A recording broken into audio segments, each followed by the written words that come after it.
চাঁদপুরের মেঘনায় সারবাহী জাহাজে ৭ খুনের ঘটনাকে ডাকাতি হিসেবে দেখছে না পুলিশ। আইন শৃঙ্খলা বাহিনীর ধারণা ভিন্ন কোনো কারণ থাকতে পারে। সোমবার বিকালে হাইমচর উপজেলার নীলকমল ইউনিয়নের সীমান্তবর্তী এলাকায় মেঘনা নদীতে আল বাকেরা জাহাজ থেকে ৫টি লাশ উদ্ধার করা হয়। এ সময় গুরুতর আহত আরও ৩ জনকে হাসপাতালে নিয়ে গেলে চিকিৎসক ২ জনকে মৃত ঘোষণা করেন। এই ঘটনার খবর পেয়ে ঘটনাস্থলে গিয়েছিলেন চাঁদপুর নৌ পুলিশের পুলিশ সুপার সৈয়দ মুশফিকুর রহমান। তিনি রাতে গণমাধ্যমকে বলেন, এখানে আমরা মোট ৮ জনকে পেয়েছি, এর মধ্যে ৫ জন মৃত ছিল। ৩ জনকে গুরুতর অবস্থায় হাসপাতালে নিয়ে আসা হলে চিকিৎসক মৃত ঘোষণা করেন। বাকি ১ জনকে ঢাকা মেডিকেলে স্থানান্তর করা হয়েছে। সেখানে তার একটি অস্ত্রোপচার হয়েছে, সেটা সফল হয়েছে। তবে জুয়েলের কাছ থেকে কোনো তথ্য পায়নি পুলিশ, যেহেতু তার শ্বাসনালী কেটে গেছে, ফলে তিনি কথা বলতে পারছেন না।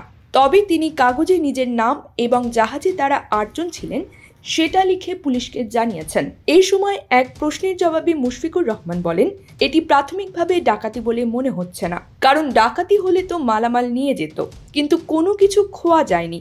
এমনকি যারা খুন হয়েছেন তাদের মোবাইল ও মানিব্যাগও পাওয়া গেছে।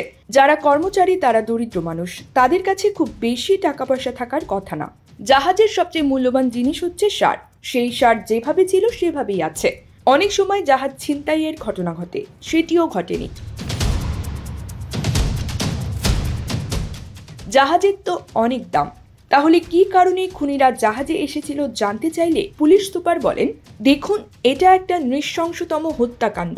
ডাকাতির ব্যাপারে সাধারণ যে ধারণা সেটা এখানে হয়নি। প্রতিটি কক্ষে কক্ষে ঢুকে প্রত্যেককে মাথায় ভারী জিনিস দিয়ে আঘাত করে হত্যা করা হয়েছে, কারো গলা কেটেছে। সাধারণ ডাকাত হলে তো মালামাল নিয়ে চলে যেত। হতে পারে যে আগে থেকে কোনো শত্রুতা ছিল, সেই শত্রুতাবশত এই ঘটনা ঘটেছে। ব্যবসায়িক দ্বন্দ্বও হতে পারে। তবে যাই কিছু হোক, তদন্ত করে প্রকৃত বিষয় জানা যাবে। তার আগে সুনির্দিষ্ট করে কিছু বলা যাচ্ছে না, তবে এটা ডাকাতি মনে হচ্ছে না।